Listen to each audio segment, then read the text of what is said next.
ආයුබෝවන් කියලා පටන් ගන්නවා ඩිකා ප්‍රොඩක්ෂන් YouTube channel එකට එක්ක මූණ පෙන්වන්න ඕන නෑ මචන්ලා. මේ ස්ක්‍රීන් එක දකිනවද? අන්තිම දවස් 28කට views ලක්ෂ 9යි.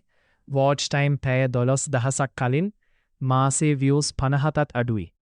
එකපාරටම මොකද වුනේ මම කරපු සරල දේවල් 3ක් අද කියලා දෙනවා. මේක මිස් කරගන්න එපා. රහස හරියට අල්ලගත්තා මම කලින් මොනවා දැම්මේ. එක ජාතියේ වීඩියෝස්. ඒත් වැඩක් උනේ නෑ. පස්සේ මට තේරුණා ඔටෝමොබයිල් ෆනී කෑලි වලට ලංකාවේ මාර ඩිමාන්ඩ් එකක් තියෙනවා කියලා. මම දැම්මේ ඒක විතරයි. ඔයාලත් එක්ක දෙයකට ස්ටික් වෙන්න. අද එකක් හෙට තව එකක් දාන්න එපා. රහස හුක් එක තත්පරයකට ෂෝට්ස් වල පළවෙනි තත්පරේ තමයි ඔක්කොම.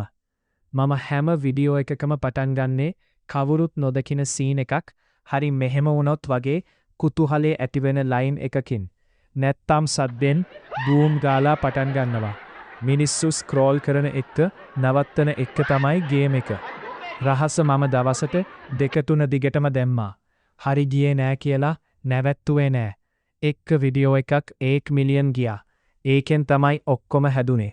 හැබැයි ඒක එන්න කලින් වීඩියෝ 100ක් විතර දැම්මා. අතාරින්න එපා. YouTube එකෙන් උබේ වීඩියෝ එක අල්ලගන්න ටිකක් කල් යනවා.